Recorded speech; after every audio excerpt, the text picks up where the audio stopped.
sharing pada para senior, para guru ya yang saya hormati. Terima kasih sudah bisa join di kesempatan sharing kali ini.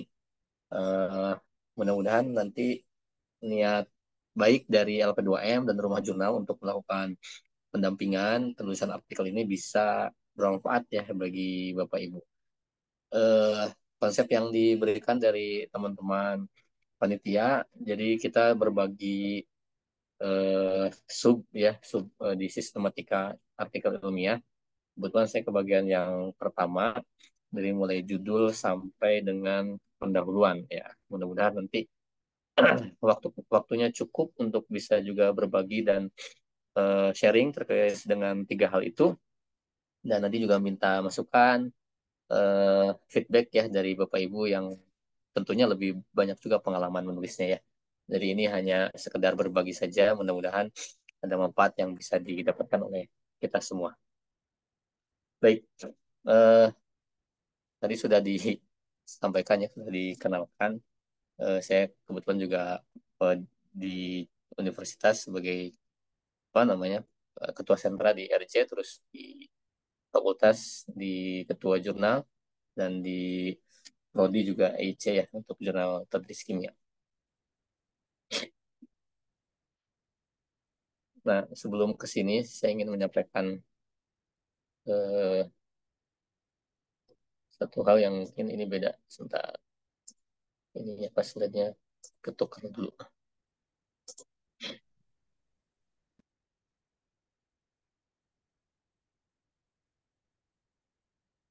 Nah, awal dari sini saja ya. Bapak Ibu, seperti yang kita ketahui, output penelitian kali ini karena berbasis SBK atau keluaran, jadi yang dinilai adalah publikasi. Dan kita tahu bahwasanya publikasi itu eh, berawal dari artikel yang baik, dan artikel yang baik berawal dari penelitian yang baik. Oleh karena itu prosesnya harus kita awal dari mulai melakukan penelitian. Nah, ada istilah yang mungkin salah kaprah atau mungkin kadang kita suka menyampaikan eh, kurang pas ya ke mahasiswa tentang jurnal dan artikel ya. Jadi kalau biasanya ngasih tugas kan, silakan kalian bikin jurnal. Nah, itu sebenarnya agak berat kalau tugasnya itu. Kalau bikin artikel mungkin kebayang ya, bikin artikel ilmiah. Kalau bikin jurnal itu ya harus jadi pengelola jurnal ya. Nah, karena jurnal dan artikel itu berbeda. Artikel ilmiah itu ada di dalam jurnal ya. Jadi dia bagian dari jurnal itu sendiri. Nah, eh, jurnal itu jenisnya kategorinya masih ada banyak, tapi ini kita coba kategorisasi ada 4. Nanti silakan Bapak Ibu menyesuaikan dengan tagihan luaran yang diminta oleh LP2M itu harus kategori yang mana ya. Yang pertama ada jurnal nasional. Ini saya kira umum ya, biasanya jurnal-jurnal baru ya, yang isinya itu juga masih penulisnya masih belum banyak yang luar negeri ya, termasuk editornya. Nah, nanti biasanya dari nomor satu ini dia meningkat untuk mengajukan akreditasi ke Arjuna, sehingga dia menjadi jurnal jurnal nasional terakreditasi ya, yaitu jurnal nasional yang lebih kredibel karena sudah memenuhi kriteria Kemendikbud ya, kalau sekarang ya, ini masih belum update. Dan terindeks Sinta dari S1 sampai S6. Jadi jangan ketuker ya. Uh, Jurnal yang paling bagus itu S1, bukan sebaliknya. Jadi urutannya S1 sampai S6. Walaupun uh, apa namanya semua jurnal yang terindeks Sinta ya insya Allah sudah melalui proses review juga ya, maksudnya review kualitas sehingga bisa dikategorikan sebagai jurnal lebih kredibel ya. Nah, untuk kategori yang ketiga ini ada jurnal internasional. Dia mirip yang nomor satu, tetapi bahasa yang digunakan itu biasanya sudah menggunakan bahasa PBB yang diakui ya, ada 5 setidaknya, bisa Arab, bisa Inggris, Prancis, Rusia, Spanyol, atau Tiongkok ya. Eh, Melayu belum ya. Uh, dan biasanya autor atau diversity autornya ada beberapa negara dari negara lain, dan editorial boardnya juga biasanya dari negara lain. Ada yang menyebutkan minimal 4 negara ya. Nah, ini tentunya punya punya efek yang lebih luas karena artikel kita akan diterbitkan di jurnal yang sudah sebarannya juga internasional. Nah, tapi biasanya dalam tagihan itu yang diakui yang nomor 4 karena harus ada indexingnya. Nah, indexing jurnal internasional bereputasi itu sejauh ini yang diakui hanya baru 2 ya, yaitu Scopus dan Verified Web of Science ya. Dan di Indonesia memang juga sama, masih acuannya kedua itu, tetapi yang lebih sering dijadikan rujukan biasanya dari Scopus ya. Nah itu Bapak Ibu ya, jadi ada 4 kategori jurnal yang saya kira ini kalau bagi para pengelola jurnal sudah tidak asing. Nah mudah-mudahan Bapak Ibu yang punya tadi tagihan luaran yang harus disubmit, bahkan kalau bisa publish, nah silakan nanti dicari. Nanti ada materinya ke materi ke terakhir ya kalau nggak salah sama Mas Busro tentang pencarian sasaran jurnal ya, strategi pencarian sasaran jurnal. Oke. Nah, sebelum masuk ke sistematika, saya juga ingin menyampaikan ini Bapak Ibu ya. Jadi ada beberapa alasan kenapa artikel kita ditolak ya. Ini hanya sampling saja, tapi biasanya poin-poin ini yang terkadang sering menjadi alasan. Yang pertama tentunya dia tidak sesuai dengan scope dari jurnal tersebut. Nah, ini jangan sampai salah sasaran. Kita memasuki atau mensubmit jurnal artikel, walaupun bagus artikelnya, tapi scope-nya nggak ada, ya pasti di reject ya, di apa ditolak. Jadi yang pertama tentunya harus sesuai dengan scope. Yang kedua ada problem plagiarism atau isu etik ya, biasanya tentang authorship ya, tentang urut apa penulis autor ya, atau tadi ya turnitinnya atau similarity-nya cukup tinggi sehingga dianggap plagiarism. Walaupun yang ini nanti biasanya ada kesempatan untuk memperbaiki. Lalu yang kadang kita tidak menyadari itu yang ketiga ya, yaitu minim novelty, originalitas, kebaruan ya. Nah, makanya kita harus memahami apa yang menjadi novelty suatu artikel kita ya. Nah, biasanya novelty nanti kita akan lihat di bagian pendahuluan, dia akan eh, apa ditulis ya, ada yang tersurat, ada yang tersirat.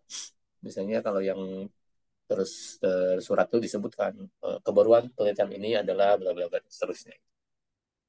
Tapi kalaupun tidak tersurat nggak masalah. Nah, berikutnya tidak memperhatikan author guideline ya. Ini juga penting. Kadang kita submit tuh nggak baca dulu ya. Di sana ada template-nya, ada author guideline-nya, main main submit aja. Bahkan ada beberapa penulis tuh yang submit ke jurnal pakai template jurnal yang lain. Itu yang paling menyakitkan ya. Biasanya langsung di blacklist sama pengelolanya ya. Tidak menghargai jurnal yang disubmit. Nah, struktur penulisan yang tidak tertata dengan baik, nah ini yang akan lebih kita nanti jaga dan kawal. Bagaimana kita membuat struktur penulisan yang relatif rapi dan baik ya. Lalu bahasa ya. Kalau ini sekarang kita sudah punya banyak tools AI untuk mengecek bahasa. Insya nanti akan disampaikan di materi penggunaan AI ya oleh Bu Dian ke dalam penulisan ya. Terus nah, konten visual yang tidak jelas. Biasanya gambar itu juga menentukan ya. Kalau buram gitu ya, ngambilnya screenshot, nggak jelas keterangannya. Kalau di jurnal-jurnal Scopus biasanya Elsevier ya, itu juga langsung reject ya. Jadi harus clear, harus melihat jelas ya, terbaca. Nah, atau bisa juga disebabkan oleh referensi yang tidak lengkap atau out of date ya, terlalu usang ya. Nah, referensi yang bagus itu tentunya mutakhir dan dari sumber primer, yaitu dari jurnal-jurnal internasional bereputasi ya. Dan terkadang ya cara penulisannya membosankan, banyak diulang-ulang gitu ya. sehingga uh, menjadi alasan untuk di reject. Oleh karena itu, seperti yang saya sampaikan tadi, artikel yang baik itu akan bersumber dari penelitian yang baik. Maka kata kuncinya adalah menelitilah dengan fun, menulislah dengan smart, dan publikasikanlah dengan grit. Nah, jadi maksudnya kita harus meneliti itu harus menikmati ya apa yang menjadi riset kita sehingga kita enjoy untuk melakukan penelitiannya sehingga berkualitas juga. Setelah itu kita harus menuliskan ya, mendesiminasikan dan juga menuliskan ya. Nah, setelah itu kita publikasikan. Sayang kalau penelitian kita sudah bagus tapi nggak ada yang baca, tidak ada yang mensitasi, tidak ada yang merujuk. Nah, kalau spirit teologisnya ya amal jariahnya jadi nggak ada ya. Padahal kalau orang baca artikel kita terinspirasi lalu dia melakukan penelitian untuk pengembangannya atau merujuk dan mensitasi itu justru jadi amal baik juga buat kita ya. Nah, di samping tentunya memang menambah kredit terhadap penilaian universitas ya. Karena kalau dosen-dosennya banyak dirujuk, banyak disitasi oleh penulis luar, maka meningkatkan peringkat ya dari universitas itu sendiri. Oke, nah berikutnya ini adalah komposisi.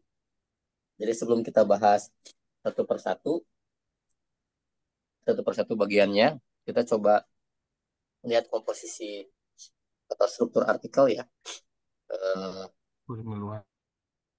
yang pertama di situ ini analoginya seperti botol ya, botol minuman ya, Gunung Jati Water.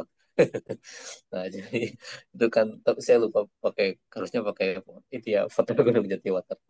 Nah, itu dari mulai abstrak sampai conclusion tuh mirip seperti botol aqua ini struktur atau morfologinya. Nah, ini kaidah umum Bapak Ibu. Jadi kalau ada penulis yang persentasenya tidak mengikuti kaidah ini biasanya artikelnya kurang bagus ya. Misal metodologinya lebih banyak daripada hasil pembahasan. Nah, itu menyalahi kaidah umum. Ya.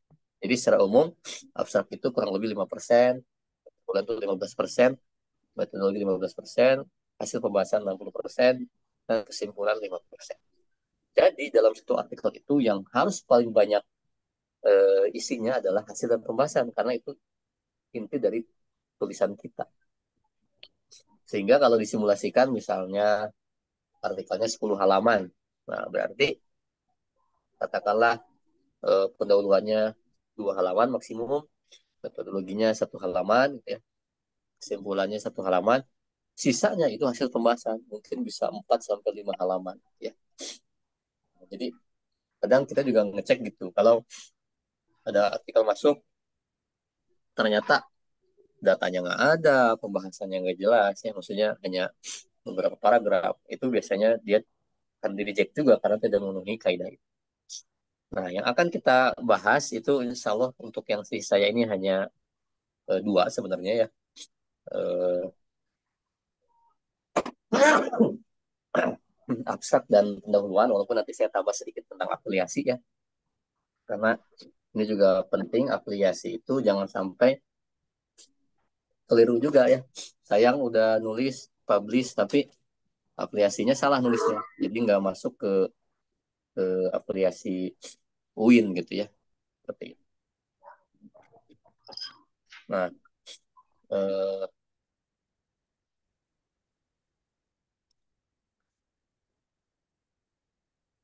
oke. Kita kembali ke yang tadi. Nah, ini ya. Ini mirip sebenarnya teman saya yang berbeda. Belum terlihat ya. Sorry, sorry. Salah share screen.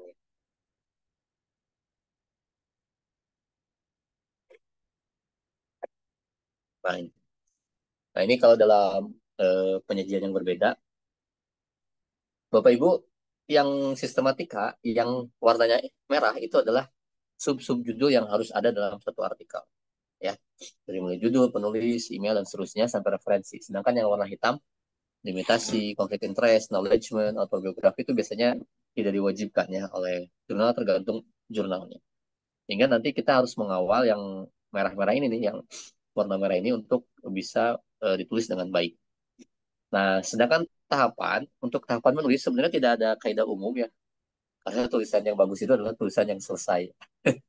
Kalau kita misalnya nulis eh, metode dulu terus setelah itu stuck itu yang nggak bisa lanjut ya jangan ya. Maksudnya biasanya nulisnya dari judul dulu ya boleh judul. Tapi sebenarnya kalau menurut kaidahnya yang paling mudah itu adalah dengan menuliskan eh, metode dulu ya. Metode terus hasil diskusi karena kan itu tinggal copy paste ya. Maksudnya itu hasil pekerjaan kita. Nah, baru sebenarnya abstrak sama judul itu terakhir ya. Abstrak sama judul itu terakhir. Makanya kenapa kita kalau nulis artikel ya, kalau udah nulis judul, beres bisa sampai terakhir. Itu pengen lagi baca kan, pengen lagi baca dari awal.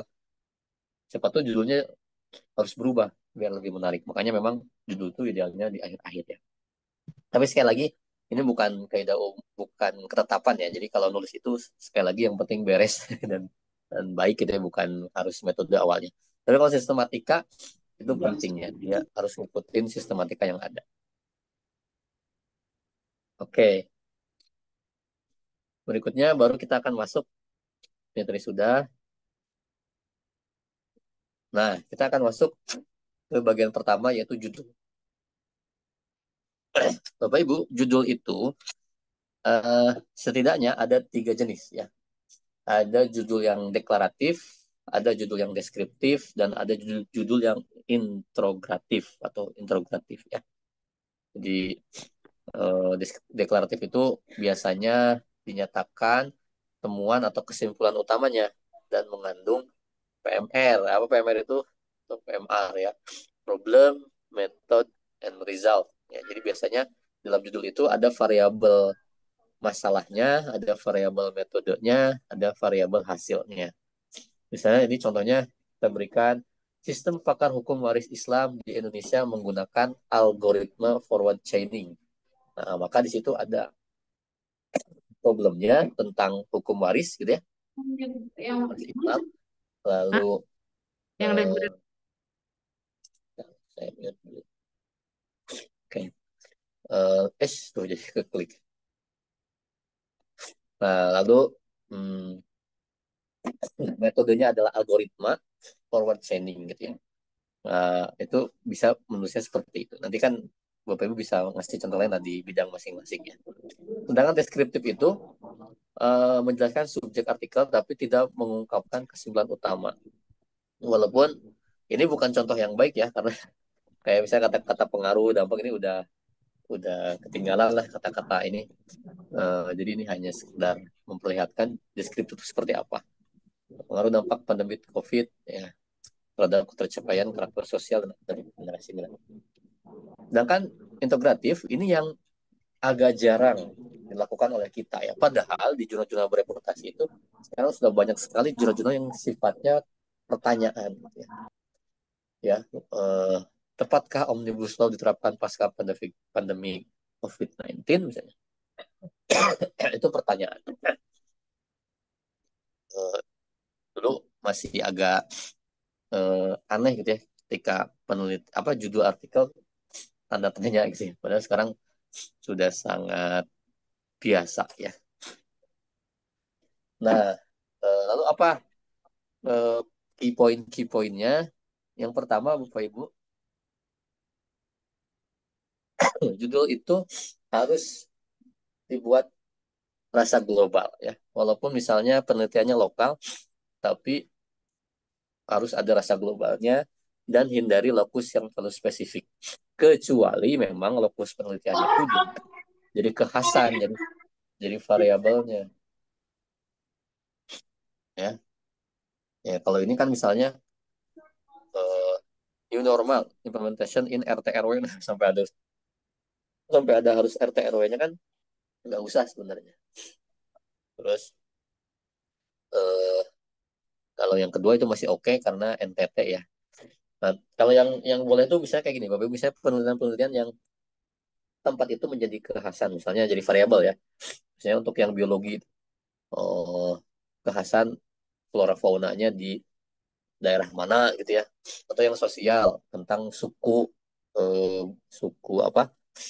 Suku Asmat, suku Baduy gitu ya. Di mana di Banten di mana itu kan karena memang jadi variabel masih oke ya untuk dituliskan. Tapi kalau penelitian yang bukan menggunakan variabel khususnya ya jangan ditulis terlalu rinci.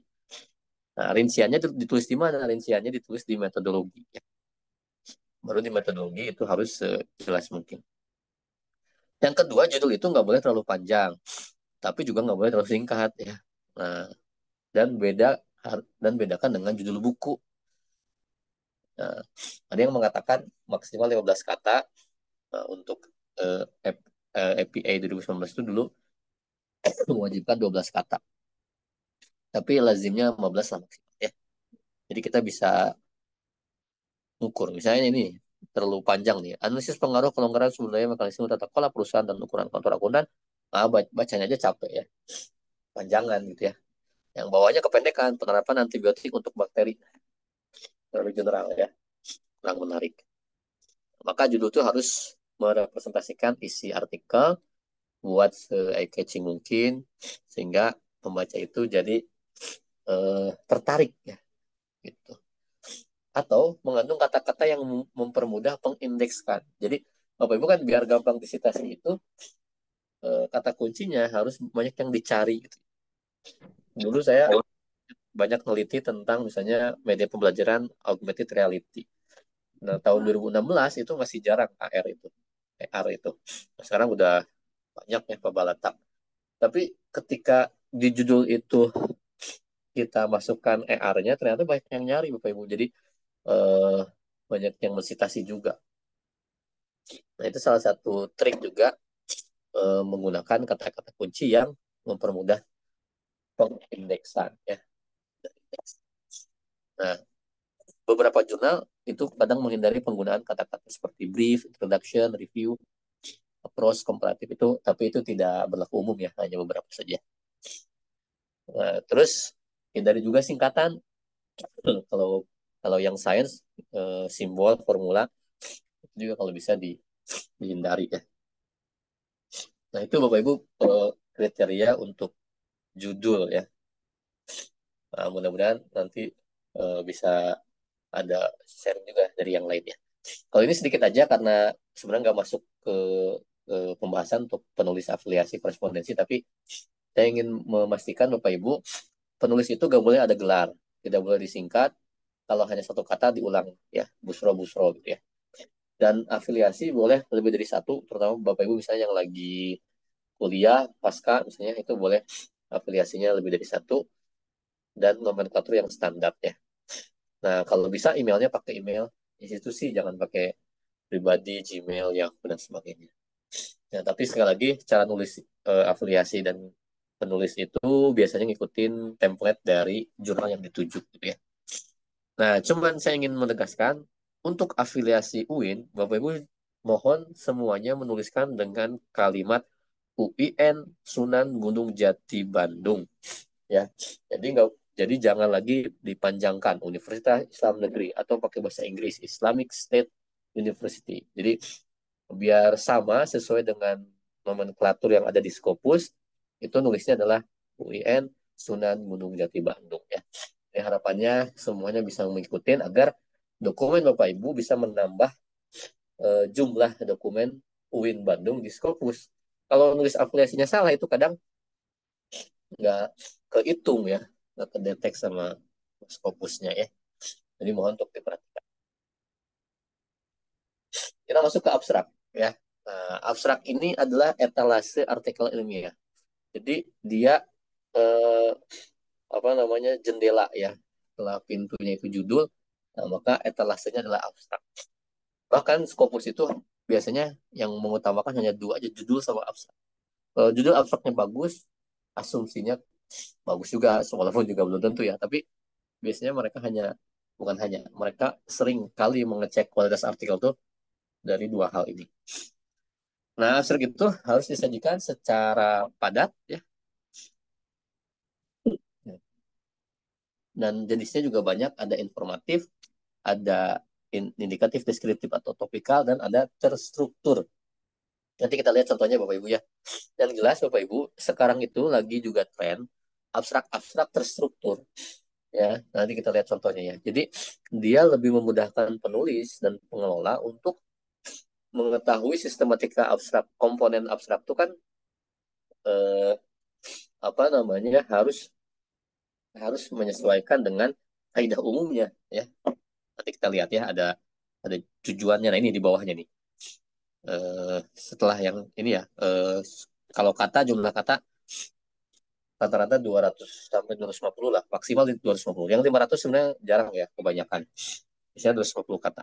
Nah, ini nih, isinya itu harus ada tujuan, ya, metode, hasil, dan boleh menemukan kontribusi penelitian. Jadi nggak boleh nggak sama ya, harus gitu strukturnya. Abstrak yang nggak ada tujuannya berarti ya kurang bagus. Ada metodenya dan seterusnya. Nah, boleh ditambahkan background, kalimat background atau deskripsi umum, satu atau dua kalimat pertama ya, di awal. Nah, abstrak juga nggak boleh ada sitasi. Jadi kalau kita nulis abstrak, jangan mencantumkan sitasi. Biar nanti di bagian pendahuluan ya. Nah, kalau dibikin sederhana lagi, abstrak itu kalimat pertamanya deskripsi atau background, eh, keduanya adalah tujuan, ketiganya metode, keempatnya hasil, kelimanya implikasi atau kontribusi. Ya. Jadi itu saja, lima, lima bagian itu saja. Jadi jangan terlalu mutar-mutar gitu ya, harus to the point kalau abstrak. Nah, ini karena waktunya terbatas ya, agak cepat. Nah, ini tambahan yang lain ya. Jadi dia eh, samalah menegaskan ya. Ada background, ada eh, purpose ya, atau aim, ada metode yang menjelaskan main metodenya saja, nggak usah detail juga. Ada result, rangkuman dari temuan utama, ada kesimpulan ya, yang mengindikasikan dari kesimpulan utama dan interpretasinya. Nah, abstrak itu harus objektif, ya. Harus objektif, eh, tidak boleh mengandung hal-hal yang subjektif. Gitu. Sebentar.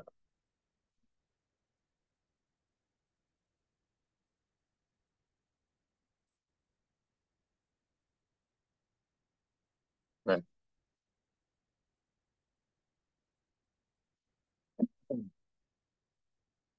nah ini beberapa contohnya Bapak Ibu, yang tadi informatif ya. Jadi informatif, eh, sebenarnya sih mirip-mirip, tapi komponen utamanya ya tadi ya, jangan sampai ada yang hilang. Dimulai tujuan, terus metode, hasil ya. Ini yang saya bilang terstruktur Bapak Ibu. Jadi dia tuliskan purpose-nya apa, tujuannya, metodologinya apa, temuannya apa, gitu ya, aplikasi dan novel. Ini memang tergantung jurnalnya sih ya, tergantung jurnalnya menggunakan template seperti apa, tapi sekarang sedang banyak berkembang jurnal-jurnal yang menggunakan abstrak terstruktur karena lebih enak bacanya ya. Nah, keyword sebenarnya keyword umumnya dia 3 sampai 8 kata ya. Ingat ya, keyword tuh kata kunci bukan kalimat kunci. Jadi nggak boleh panjang-panjang ya. Tergantung template, biasanya ditulis alfabet ya.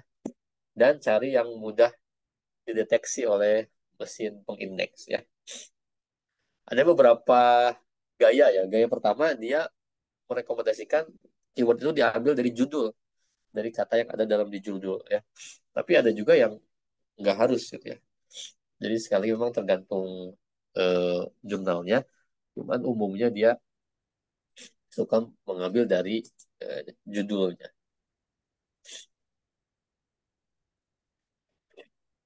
Oke, berikutnya ini contoh ya, contoh satu artikel ya. Misalnya dari judul. Judulnya terlalu panjang. Banyak kearifan lokal bla bla bla. Terlalu panjang ya. Lebih dari 15 kata. Terus ada terlalu spesifiknya ya.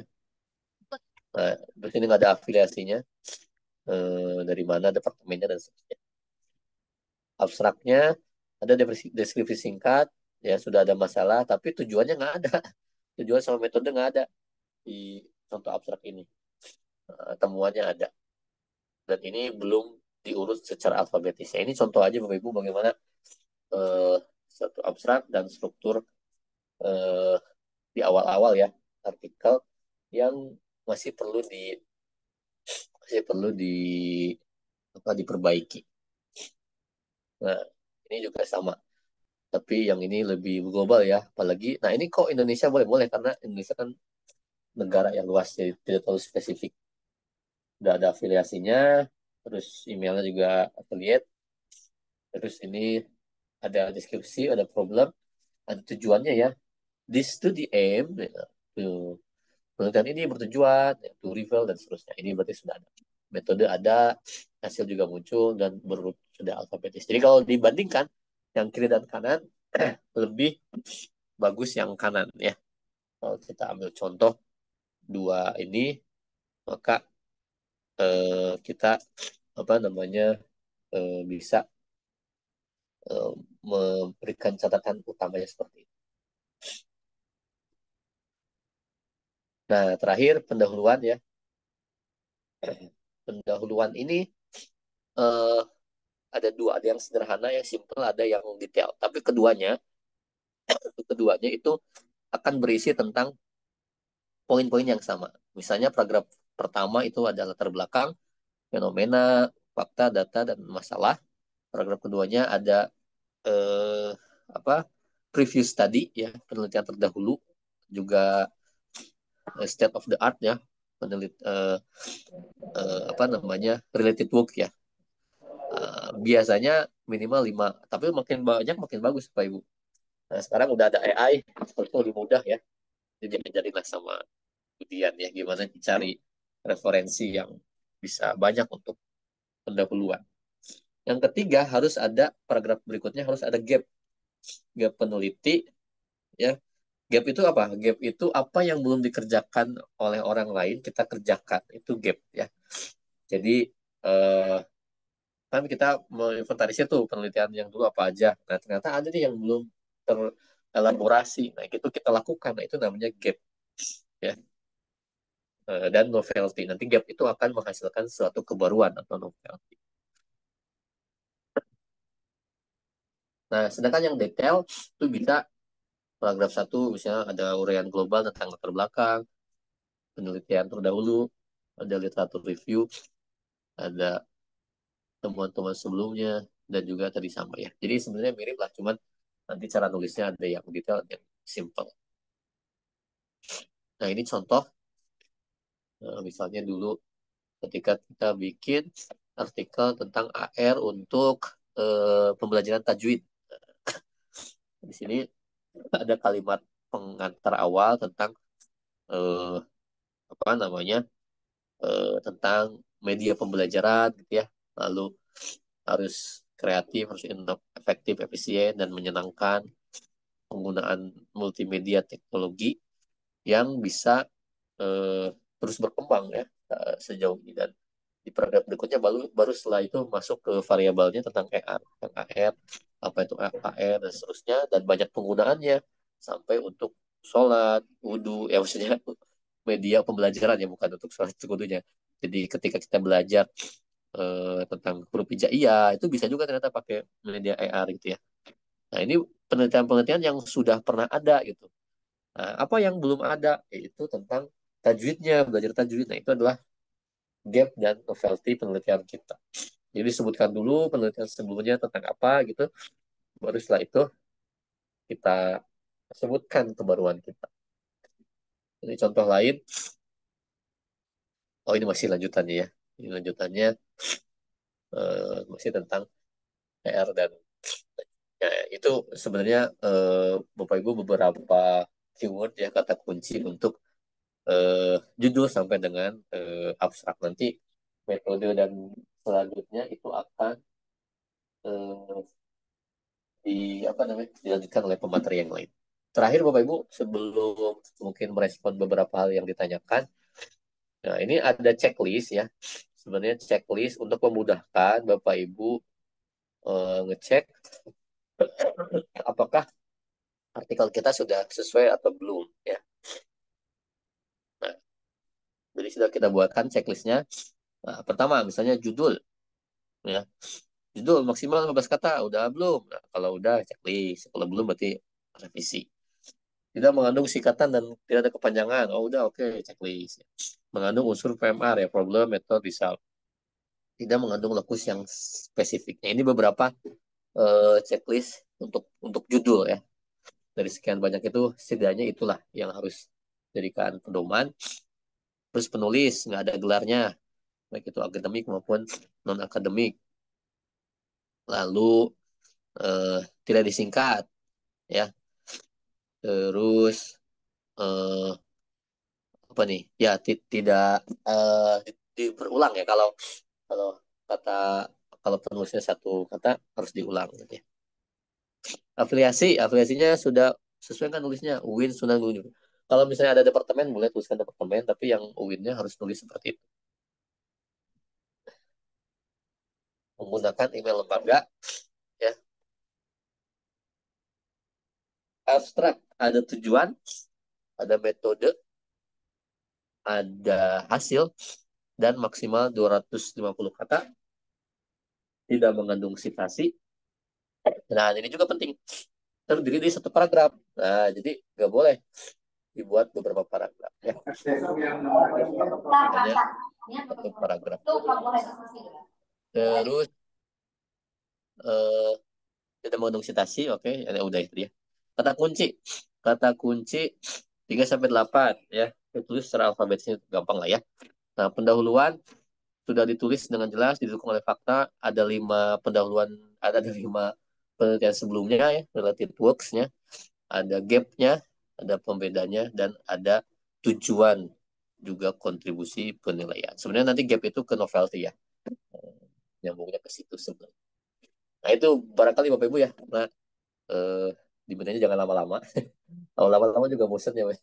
Sebenarnya ini udah banyak tahu lah Bapak Ibu ya, cuman ini merefresh saja, merefresh apa yang apa namanya yang kita ingin bisa tuliskan untuk penelitian kita agar artikelnya itu lebih berkualitas gitu ya. Nah, mungkin ada waktu bisa diskusi atau merespon feedback termasuk yang di chat apakah langsung Kang Idan atau gimana? Bangga ke Kang Idan lagi. Baik, terima kasih Pak Berli yang sudah memaparkan eh, materinya ya. Jadi memang judul abstrak dan pendahuluan ini merupakan tiga komponen penting ya Pak ya. Peranan bahkan sampai peranan kunci dalam menarik minat pembaca dalam menentukan arah penelitian juga. Baik, selanjutnya mungkin dari Bapak Ibu ada yang ingin didiskusikan, bisa raise hand atau yang di chat juga boleh. Saya respon yang di chat dulu ya, sedikit ya. Boleh Pak, boleh. Ini karena ada beberapa respon dari para guru dan senior. Ya, untuk PPT nanti selalu di-share ya. Mudah-mudahan bisa segera. Berapa jumlah banyak tulisan dalam abstrak tadi sudah dikasih tahu ya. Jadi maksimal 250. Apakah itu baku? Memang sebenarnya tidak, tetapi itu jadi keumuman ya. Karena kalau abstrak kepanjangan ya bukan abstrak namanya ya, karena dia harus padat. Cuman menurut aturan IMRAT ya, Introduction Method Result and Discussion, itu interval 200 sampai 250 ya kata ya.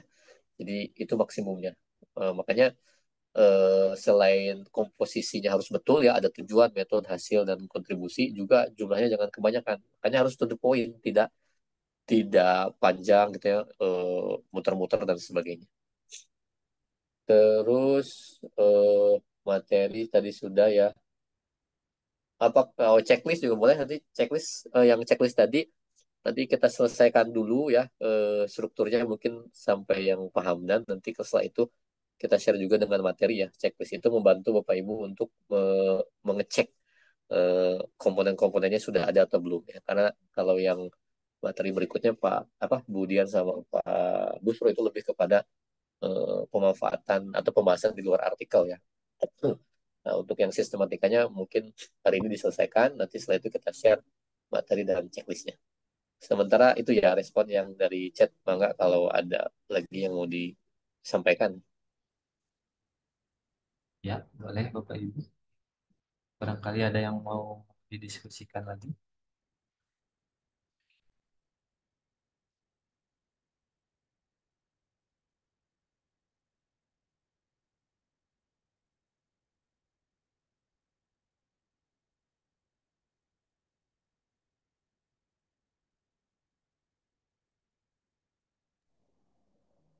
Bapak boleh bertanya? Boleh Ibu, boleh, boleh. Baik. Silakan. Terima kasih untuk kesempatannya, Pak Irdan. Ya, Assalamualaikum warahmatullahi wabarakatuh, Pak Perli. Waalaikumsalam warahmatullahi Eh, wabarakatuh. ya, ada dua hal yang saya ingin tanyakan. Ini terkait dengan jumlah judul ya, Pak ya. eh saya kebetulan di pendidikan ya, di pendidikan biologi. Nah, beberapa penelitian kaitannya dengan mengimplementasikan model pembelajaran. Nah, model pembelajaran itu eh, ada yang dia judul panjang gitu ya, kemudian disingkat gitu seperti itu. Misalkan kayak recourse gitu, recourse atau eh 7E misalkan seperti itu. Nah, kalau dipanjangkan itu akan melebihi apa namanya 15 kata gitu. Tapi kalau singkat itu malah tadi kata Bapak tidak boleh ya ada singkatan dan eh, jadi agak ini juga ya ini gimana solusinya gitu kalau tidak dimunculkan itu adalah yang utama gitu ya variabel utama tapi kalau dipanjangkan itu malah menjadi masalah gitu seperti itu yang pertama kemudian yang kedua kaitannya dengan gap ya Pak ya gap antara apa yang eh, sudah dilakukan orang-orang dan apa yang kemudian kita lakukan gitu. Nah, ini sebenarnya sejauh mana, Pak? Apakah memang eh, tidak boleh tidak boleh yang kita repetition gitu ya untuk riset yang sudah dilakukan gitu seperti itu walaupun mungkin ada perbedaannya ya dari satu hal gitu. Nah, yang seperti itu karena ada kalanya untuk menentukan gapnya itu sebenarnya tipis sekali gitu ya dengan eh, bisa jadi karena keterbatasan apa yang saya baca gitu. Mungkin bisa jadi orang lain sudah melakukan itu, tapi bagi saya itu dianggap sebagai sebuah gap gitu, seperti itu. Nah, itu bagaimana Pak? Nah, terima kasih. Langsung ya, Kang Irdan. Boleh Pak, boleh. Ya, terima kasih ini Bu Kajur, nih, Kajur saya ini. Bu Dr. Sumi. Eh, yang pertama, judul ya. Memang betul ya, beberapa topik penelitian itu eh, sama termasuk di pendidikannya itu banyak istilah yang disingkat. Karena itu bagian dari variabel. Sepengetahuan saya memang kalau itu variabel, jadi tetap harus dimunculkan ya. Karena itu yang menjadi apa pembeda atau apa ya eye catching dari judul tersebut. Nah, apakah boleh disingkat? Memang ketentuan nggak boleh itu sebenarnya berlaku untuk general, tetapi kasuistik boleh saja untuk singkatan-singkatan yang sudah common sense ya, udah lazim gitu ya. Nah, misalnya PJBL gitu ya, PBL itu kan sudah lazim lah orang tahu boleh daripada dipanjangin ya project based learning atau apa namanya yang sebagainya ya itu menurut saya sih nggak masalah sehingga batasannya itu adalah ketika itu istilah yang common sense yang sudah lazim orang banyak tahu nggak apa-apa kan yang nulis juga yang nulis yang baca juga kan sebenarnya tergantung topiknya ya maksudnya gini kalau kita orang pendidikan, artikelnya biasanya yang baca juga orang-orang pendidikan lagi kan. Jarang yang orang dakwah itu baca artikel pendidikan. Sehingga kalau kalau ada singkatan-singkatan yang sudah lazim digunakan, oh mereka udah tahu, oh ini maksudnya adalah metodologi dalam pendidikan yang disingkat gitu. Jadi sebenarnya batasannya itu ya. Sama sih di kimia juga gitu ya. Di kimia itu ada beberapa singkatan yang sudah lazim ya dan kalau kalau dipanjangkan maksudnya itu jadi terlalu panjang sehingga lebih dari 15 kata karena kalau untuk ketentuan 15 katanya saya kira itu sudah kesepakatan jadi jangan terlalu panjang ya redaksi judul itu paling mensiasatinya adalah memilih redaksi yang pas dan kalau bisa disingkat boleh disingkat. Jadi ketentuan tidak boleh itu sifatnya umum, tapi kasuistik untuk beberapa singkatan yang sudah lazim atau sudah sering disingkat itu nggak masalah ya. Itu yang pertama. Yang kedua gap. Nah, memang ini gap ini apa ya? Gampang-gampang susah ya, karena dia itu apa harus harus harus menunjukkan related works ya. Jadi pekerjaan yang relate atau previous studies ya, penelitian-penelitian sebelumnya itu kita munculkan apa saja yang sudah dilakukan oleh orang.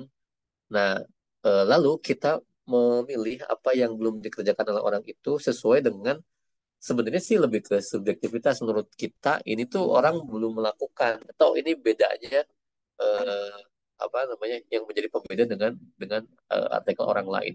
Walaupun bisa jadi sebenarnya ada juga peneliti lain yang sudah mengerjakan, tapi belum kita temukan gitu ya artikelnya sebagai review studies. Nggak masalah karena yang penting itu di artikelnya disampaikan penelitian sebelumnya yang berhubungan, lalu apa yang belum dikerjakan kita klaim sebagai kebaruan kita, sebagai gapnya. Terlepas dari apakah sebenarnya eh, kebun kita teh ini sebenarnya udah ada belum ya yang bahasnya? Kayaknya belum deh, ya nggak masalah. Itu kan keyakinan kita bahwasanya ini sebenarnya belum ada yang bahas. Walaupun nanti faktanya ternyata ada, nggak apa-apa. Kan nggak dimasukin ke artikel, nggak disebutkan di artikel. Jadi yang disebutkan itu yang memang kita sampaikan sebagai preview studies. Habis itu kita gunakan sebagai gapnya. Contoh misalnya ini, mohon maaf kalau contohnya eh, di, di kimia ya atau di sains. Misalnya banyak penelitian tentang sintesis material tertentu gitu ya. Jadi ada sintesis-sintesis gitu ya, eh, membuat suatu material dari bahan alam misalnya. Nah, kita sebutkan kan apa saja gitu ya yang menjadi penelitian setelahnya itu. Nah, baru setelah itu kita munculkan keburuan kita adalah mensintesis material yang sama tetapi dari bahan alam yang berbeda. Walaupun bisa jadi ada juga sebenarnya yang menggunakan, ada yang sudah menggunakan, tapi kita nggak munculkan di artikel itu agar bisa kita klaim sebagai kebaruan. Atau seperti yang tadi contoh yang ER ya, yang ER itu kan kita memunculkan penelitian-penelitian ER, media pembelajaran ER di beberapa bidang, di sains ya, di kimia, di biologi, di matematik. Ternyata di bidang agama juga ada untuk media apa huruf huruf hijaiyah, ada untuk Quran, ada untuk wudhu gitu, ya, ada untuk sholat ya. Nah, setelah itu kita munculkan yang kita sekarang lakukan adalah bikin ER untuk huruf apa pembelajaran huruf tajwid. Nah, itu yang kita klaim sebagai gap yang menghasilkan kebaruan. Nah, ya kita pede aja, walaupun mungkin nanti ternyata ada yang sudah melakukan, nggak masalah karena kita tidak munculkan di artikel tersebut. Nah, jadi kalau menurut saya ruang lingkupnya itu atau batasannya itu seperti itu kurang lebih ya. Ya mungkin tiap bidang akan berbeda ya cara menyajikannya. Tapi secara teknis penulisan, Bapak Ibu, kalau saran saya kita tulis secara tersurat saja. Eh, jadi dituliskan misalnya the novelty of this research are atau is itu sehingga pembaca itu makin mudah untuk mengidentifikasi oh ternyata ini kebaruan yang dihasilkan dari tulisan artikel ini ketimbang misalnya kita sampaikan secara apa tersirat gitu ya sehingga orang juga menduga-duga ini apa ya kebaruannya dan itu diperbolehkan ya dua apa namanya dua gaya penulisan itu dua-duanya boleh mau tersirat tersurat boleh tapi kalau saya pribadi suka yang menuliskan secara tersurat ya tentang apa kebaruannya sehingga kita mudah untuk menemukan ya gap dan kebaruan. Saya kira itu mudah-mudahan nanti bisa apa namanya menemukan eh, perspektif lain ya untuk memperkaya pemahaman kita tentang masalah yang tadi ditanyakan. Ini hanya sering aja berdasarkan pengalaman yang sudah dilakukan. Atur nuhun, mangga Kang Irdan. Ya, baik Ibu, gimana? Atau masih ada yang mengganjal? Udah, Alhamdulillah. Makasih Ah, Pak Ferli, makasih Pak Irdan. iya, baik Sama kalau Bu. gitu. Baik, ada lagi yang ingin didiskusikan Bapak Ibu?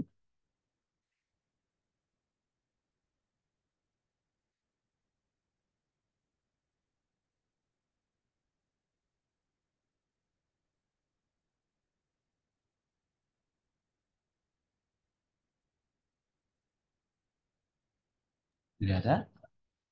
Baik, Cukup kalau kayaknya Kang Edan. cukup ya, Pak. Baik, kalau begitu terima kasih Pak Dr. Perli. Untuk selanjutnya kita masuk ke narasumber kedua, ya, yaitu Pak Hamdan Subilar MPD, yang sekaligus dosen UIN Sunan Gunung Jati Bandung, lebih tepatnya di Prodi Pendidikan Matematika, sekaligus Ketua Sentra HKI dan Koordinator di Rumah Jurnal, yang akan memaparkan tentang metode hasil serta kesimpulan. Baik, waktu saya persilakan, Pak. Ya, terima kasih. Kedengaran nggak suaranya? Kedengaran, Pak? Ya, terima kasih Bapak Ibu yang saya hormati. Assalamualaikum warahmatullahi wabarakatuh. Waalaikumsalam. Terima kasih kepada eh, Pak Rektor ya yang telah memberikan amanah kepada kami di Rumah Jurnal, juga Bapak Wakil Rektor 1 yang telah memberikan ruang kepada kami bersama RP2M untuk mengadakan sebuah kegiatan CAPP ya. CAPP itu merupakan coaching ya, coaching CCAP maksudnya coaching klinik artikel penelitian yang tentu ini dilaksanakan dalam rangka memotivasi dan menjaga kultur akademik di kampus kita tercinta UIN Sunan Gunung Jati Bandung dalam hal eh, kegiatan menulis dan publikasi. Jadi nanti kegiatannya selain workshop itu adalah coaching klinik. Bapak Ibu boleh datang ataupun kami bisa diundang ke fakultas untuk memandu atau membersamai artikel-artikel Bapak Ibu yang dibuat. Ya, jadi kalau misalkan mau di rumah jurnal, maka Bapak Ibu bisa kontak ke nomor kontaknya rumah jurnal untuk kami fasilitasi artikel yang Bapak Ibu buat sehingga tidak keliru di dalam publish. Ya, jadi kami membuat ruang tersebut ya coaching klinik artikel uh, dengan terlebih dahulu tentu janjian ya karena nanti akan kami hadirkan siapa yang cocok apabila artikelnya humaniora gitu ya kemudian apabila artikelnya di science ya jadi nanti kami membuka kesempatan tersebut untuk mendampingi ya bersama-sama ya. Bukan apa kami yang di rumah jurnal paling tahu berpengalaman tidak ya justru kami ingin bersama-sama Bapak Ibu untuk senantiasa mempertahankan reputasi kampus kita menjadi jauh lebih baik lagi terkait dengan publikasi. Nah, di materi yang kali ini akan disampaikan tentang metodologi penelitian. Ya, ini adalah slide yang sering disampaikan di sentra kelas penulisan yang dikomandoi oleh Ibu Dia. Nah, apa yang harus disampaikan di metodologi penelitian tentu di dalam menyusun artikel yang pertama kali disusun dari struktur yang ditulis adalah metode dulu. Kenapa harus metode dulu? Metodologi ini akan menjadi uh, daya pandang tersendiri dari seorang editor. Ya, jadi point of view dari editor, wah ini metodologinya lengkap, maka bisa jadi langsung direview, nggak di reject. Wah ini abstraknya bagus tadi. Sebagai etalase dari artikel itu abstrak. Abstraknya enak dibaca, bikin penasaran orang dan penting. Maka bisa langsung review, in review masuknya, nggak langsung reject. Ya, jadi salah satu upaya bagaimana artikel tersebut diterima, ya kita harus mampu menghadirkan eh, sajian-sajian yang menarik bagi mereka. Yang mereka dalam hal itu adalah editor dan reviewer jurnal tersebut. Nah, di metodologi penelitian harus ditulis apa tipe penelitiannya. Ya, apakah ke konten analisis, historical, etnografi, ya, kemudian action research, survei, kausal komparatif, single subject, dan lain sebagainya. Tetap harus ditulis. Ya, jadi how was the data collected or generated? Jadi bagaimana cara mengumpulkan datanya? Ya, bagaimana cara menganalisisnya dan bagaimana solusi untuk menyelesaikan itu? Ya, selanjutnya ini Bapak Ibu tentu sudah tahu ya, cara mengumpulkan data ada yang uh, pragmatisme, kemudian ada yang positivisme untuk uh, postmodernis, kemudian interpretism dan critical realism. Jadi kalau mau diurai keterangannya seperti ini. Ya, pengumpulan datanya apakah cross sectional atau longitudinal. Kemudian apa jenisnya, eksperimen, survei. Kemudian apakah mixed method atau mono method atau multi method kuantitatif dan lain sebagainya. Kemudian tadi apakah masuknya ke deduksi, induksi atau abduksi. Kemudian apa juga jenis lainnya. Ini yang menjadi penjelas. Kenapa metode harus jelas? Karena supaya dapat diikuti oleh orang lain. Ya, oh iya ternyata metodenya begini. Jadi kalau metodenya itu masihnya nggak lengkap, maka sulit orang lain ingin melakukan penelitian yang sama, metodenya nggak lengkap. Jadi metode penelitian yang lengkap disajikan akan menjadi pandangan pertama ya dalam artian tertarik dari seorang editor. Ya ada tipe kuantitatif, ya ada survei, deskriptif ya di sini.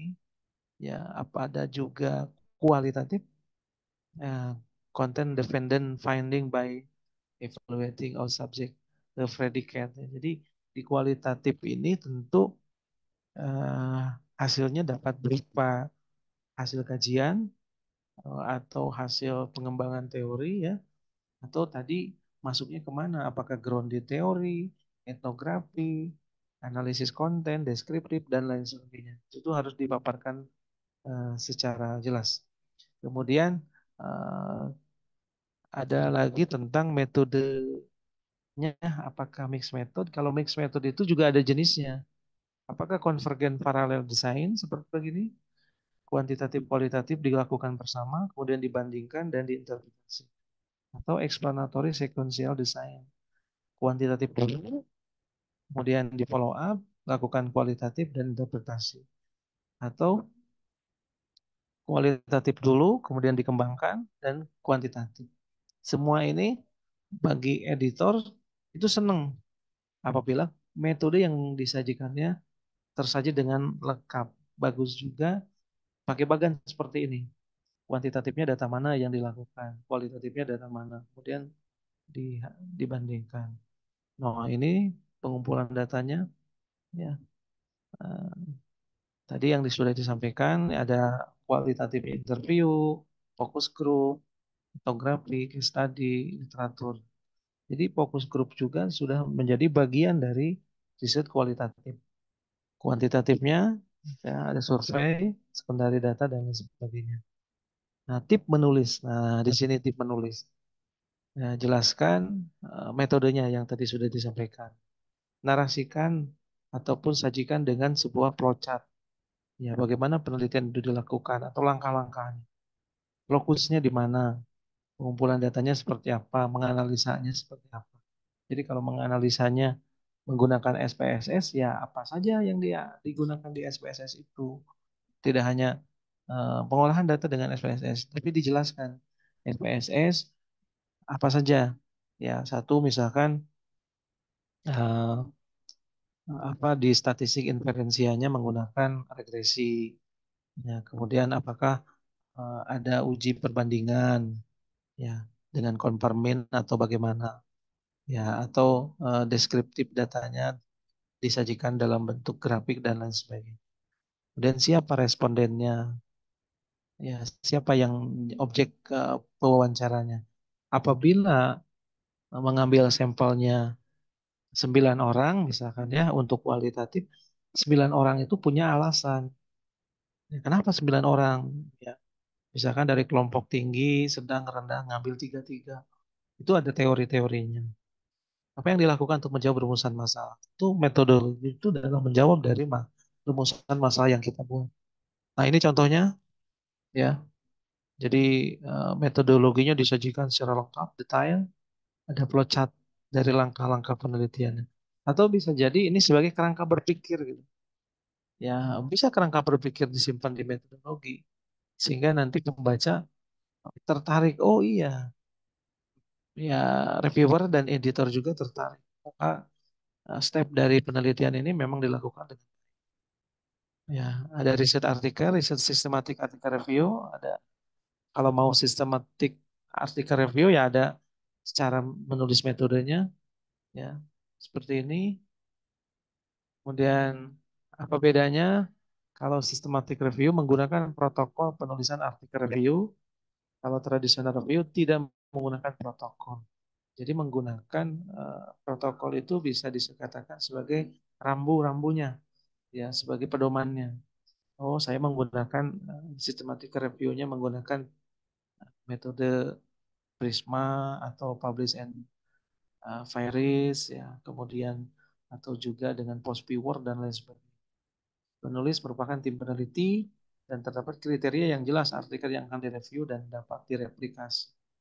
Ya, jadi sistematika review begini ada tradisional yang sulit untuk direplikasi. Nah, ini step-stepnya untuk melakukan sistematik artikel review.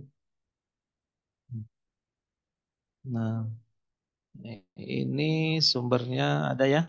Untuk mencari informasi tentang sistematik artikel review, maka artikelnya harus dicari dulu.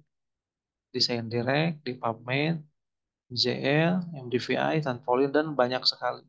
Ya, doa juga boleh, Google Cendekia juga boleh. Ya, untuk mencari sumber-sumbernya. Nah, kemudian bisa menggunakan metode Prisma.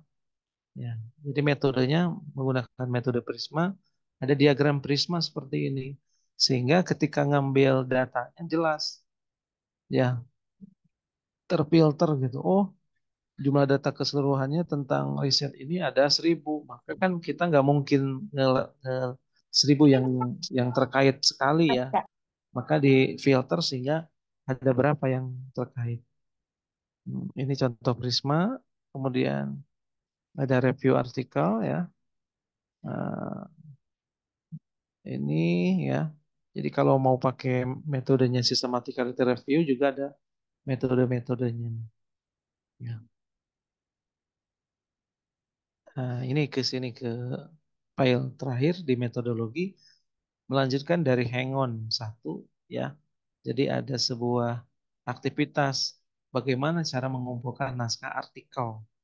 Ya, jadi kesimpulannya untuk metode penelitian itu bisa jadi trik pertama untuk menulisnya.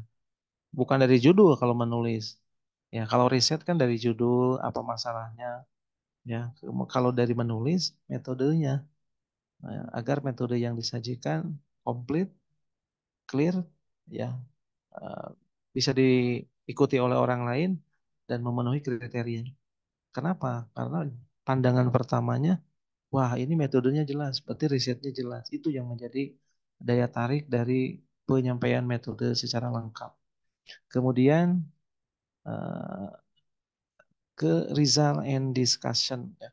Jadi dipercepat, mohon maaf Bapak Ibu, ini sama yang tadi Pak Dr. Perli sampaikan.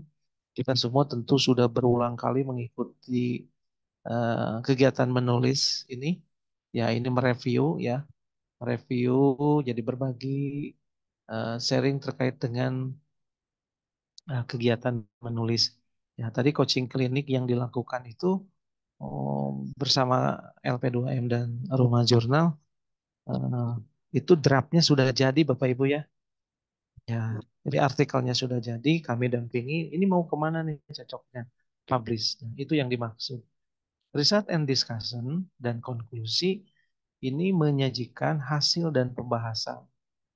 Ya, apa itu hasil? Ya, hasil itu summarize your finding in the text and illustrate them if appropriate with figure and table. Jadi rangkuman ya, temuan-temuan yang dilakukan. Dan ini boleh pakai subjudul ya, ketika di risetnya 3 poin pentingnya maka hasilnya harus 3. Agar apa? Agar pembaca langsung ngeh. Oh ya, saya akan tertarik mengutip hasil dari tentang bagian A misalkan. Ya. Kemudian describe dan analyze. Ya, in the text describe each of the result, pointing the reader to observation that are relevant. Dideskripsikan dari hasil itu. Ya, ada data-data, ada temuan, ada teks.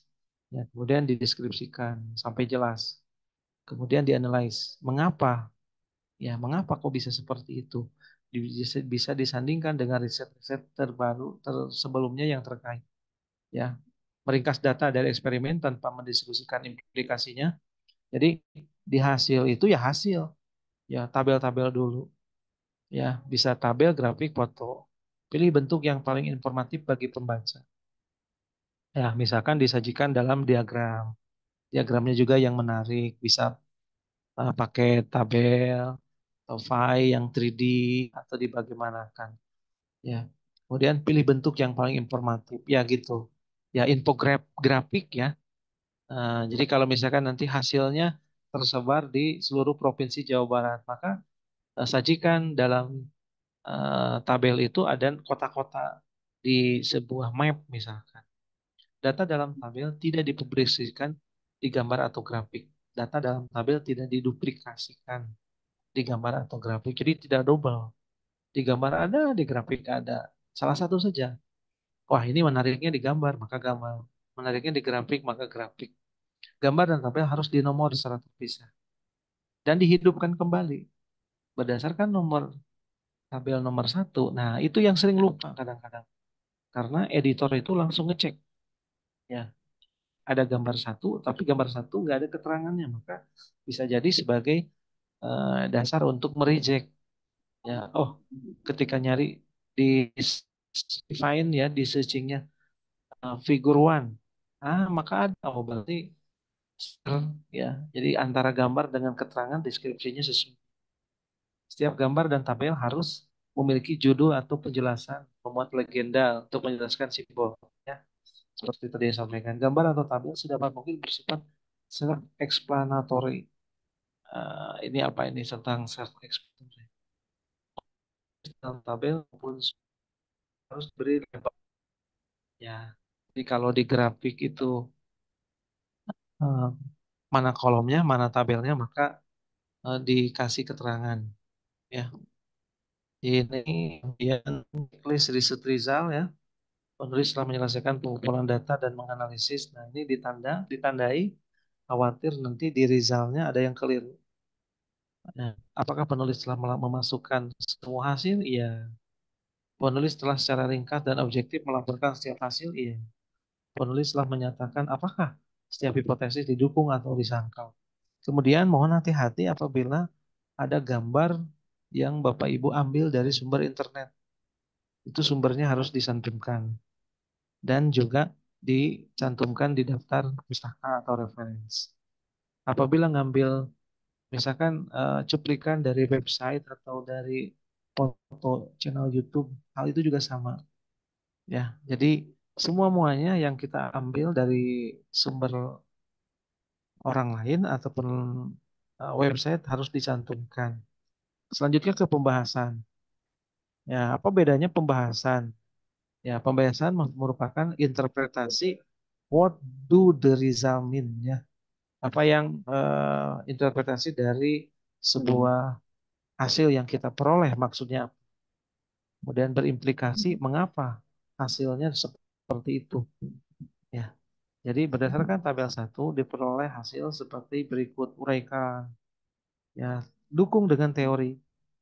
Ya, misalkan teori apa sih apa? Apakah eh, metodenya pakai Creswell misalkan ya atau Bloom dan lain sebagainya, Bluman ya maksudnya atau siapa dan hasil kita sesuai dengan riset yang sebelumnya orang lain lakukan. Itu juga boleh jadi kuat gitu.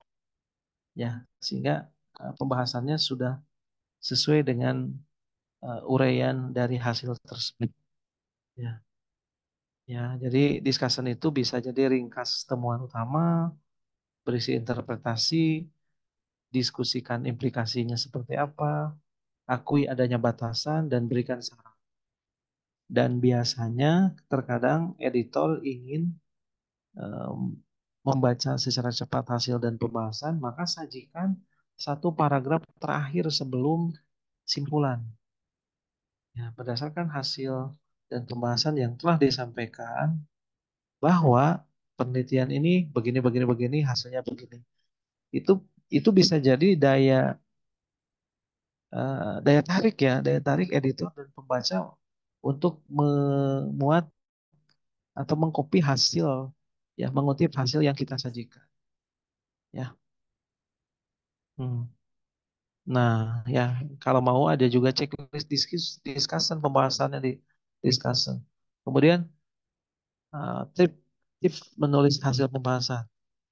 Yang pertama harus original, ya, it is your original section.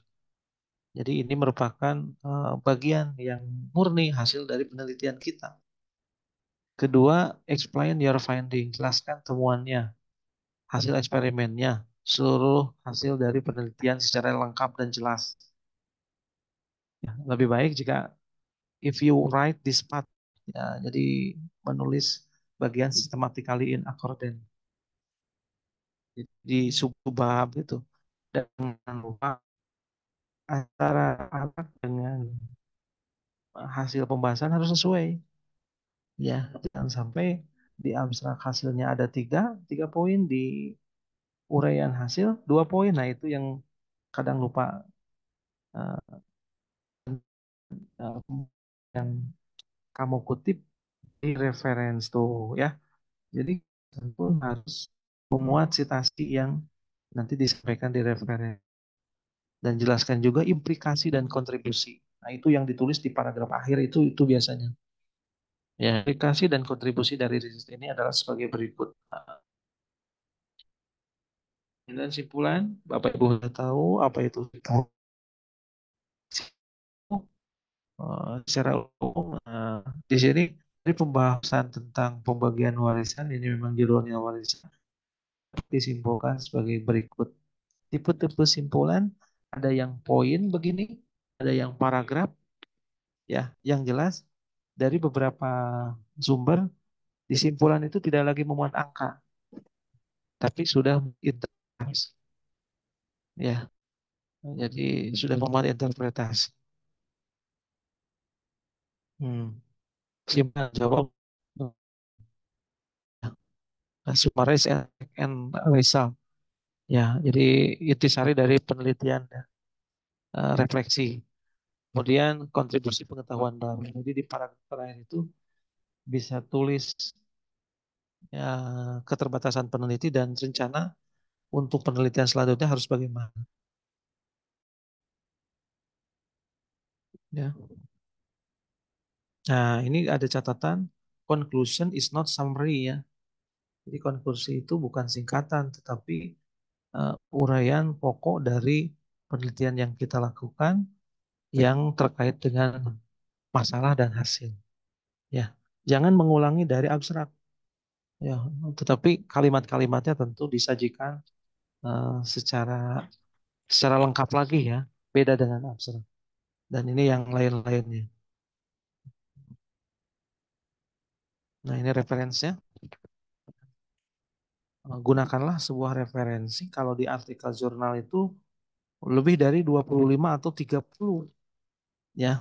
Ada juga salah satu teori, kalau satu variabel itu 25 minimal sumber kutipannya. Kalau ada 2 variabel ya 50, ya.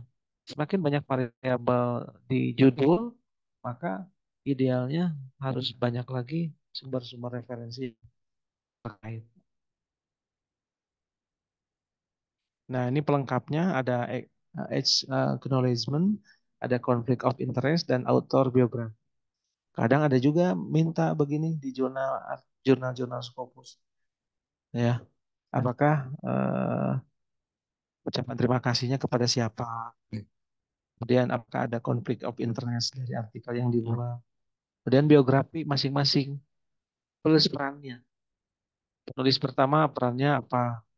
Misalkan menyajikan pendahuluan dan metode. Ya, penulis kedua analisis data. Penulis ketiga misalkan parafrase, kemudian menambahkan sumber kutipan dan lain sebagainya. Jadi autor biografi dapat dinyatakan secara lungkas. Tuh.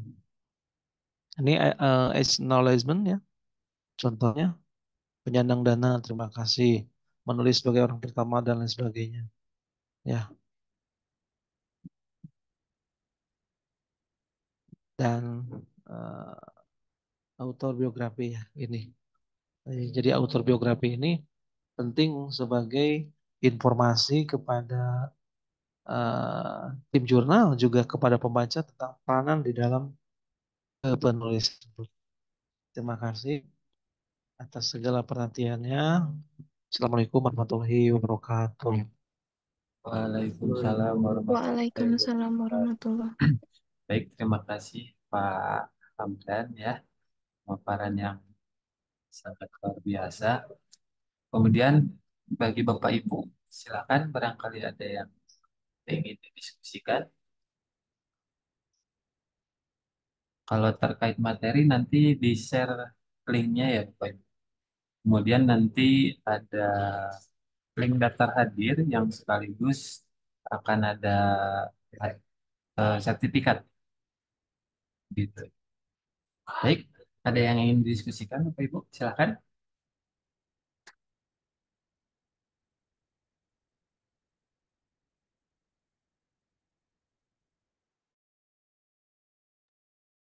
Nah, kalau nggak ada berarti alhamdulillah sudah clear ya. Yang jelas masing-masing artikel jurnal ya itu punya ciri khas tersendiri. Jadi jurnal itu punya template yang mintanya seperti apa. Tetapi ini yang disajikan penjelasan adalah yang standar. Semakin bagus uraiannya, itu semakin daya tariknya semakin tinggi. Apa maksudnya? Hasil itu harus 50% dari struktur artikel. Kebanyakan di pendahuluan yang banyaknya itu. Ya, tapi bisa jadi memang ada pendahuluan yang menyertakan kajian literatur. Ya, pendahuluan.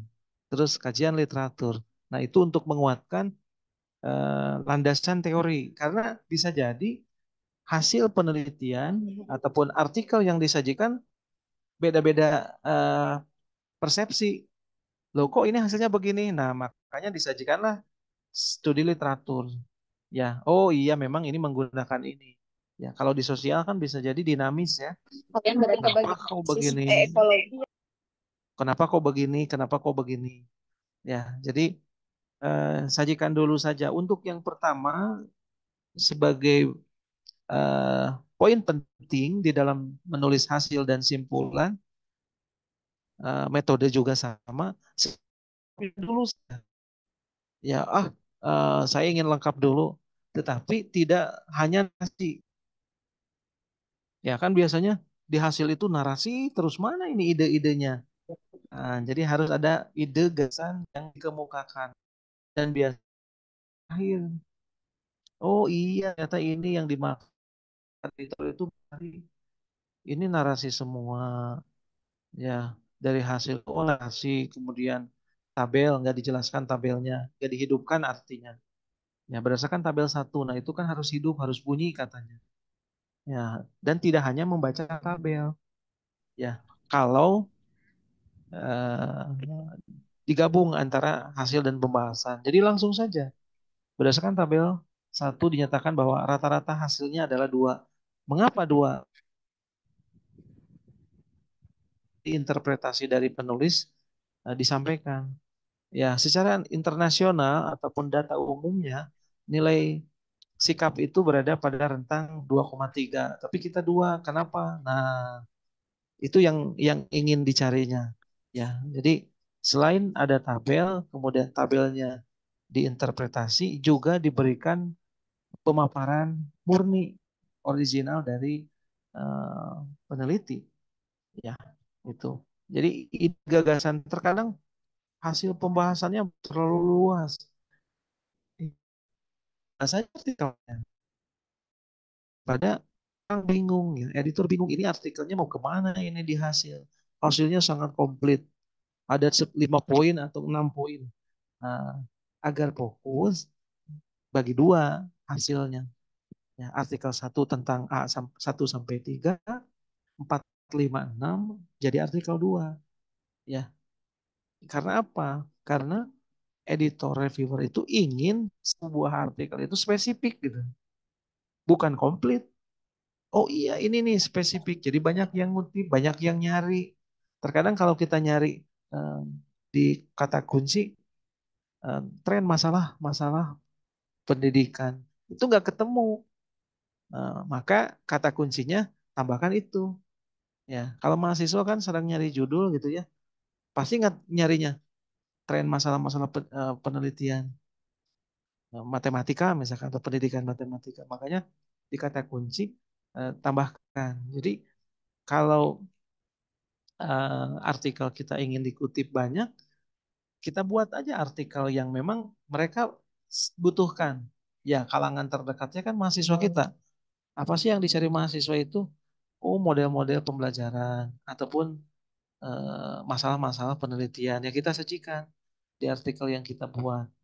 Ya, berdasarkan apa? Misalkan jenis metodenya penelitian kualitatif, deskriptif, kualitatif, library research, atau grounded theory, atau apapun itu. Ya, biasanya itu ya yang dicari orang. Ada pertanyaan? Kalau enggak, ditutup saja.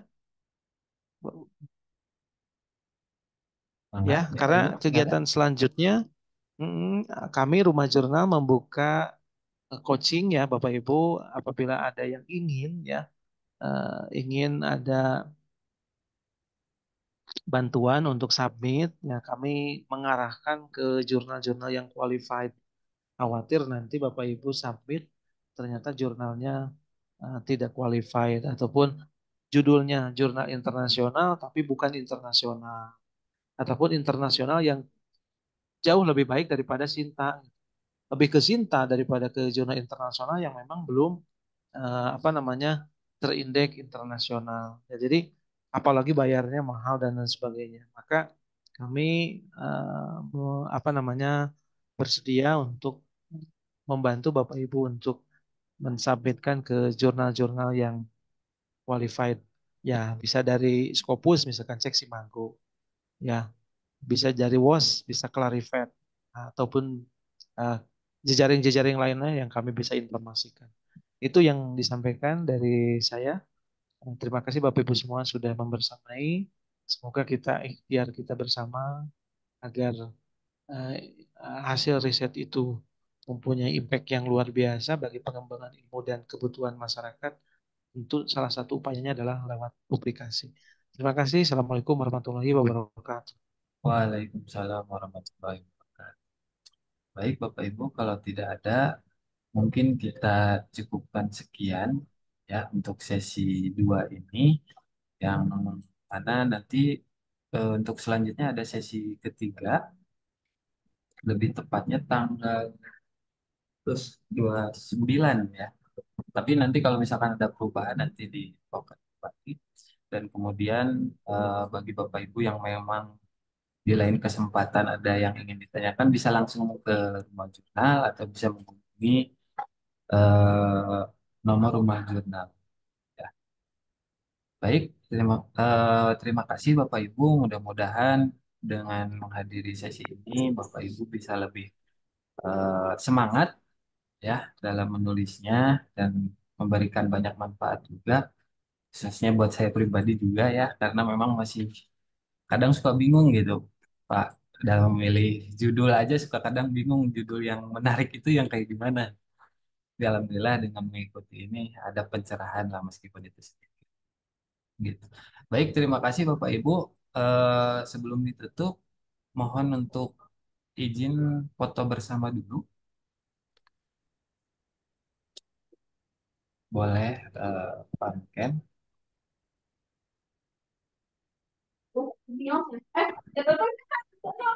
Baik, di slide pertama,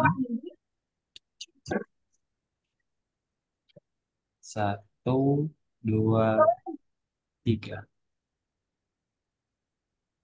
Sebentar. Oke. Kemudian yang slide kedua, satu, dua, tiga.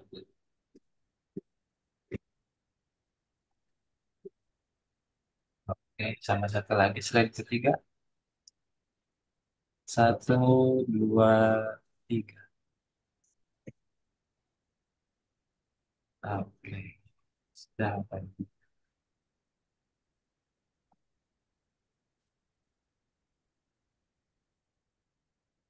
Baik Bapak Ibu, terima kasih atas waktunya.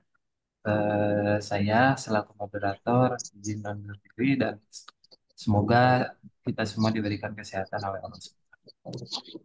Baik, terima kasih. Billahi taufiq wal hidayah. Wassalamualaikum warahmatullahi wabarakatuh. Waalaikumsalam warahmatullahi wabarakatuh. Waalaikumsalam warahmatullahi wabarakatuh. Terima Waalaikumsalam kasih Pak warahmatullahi Hamdan, wabarakatuh. Pak Terima kasih Fadli, Pak banyak. Irdan, Waalaikumsalam semuanya. warahmatullahi wabarakatuh. Hatur nuhun.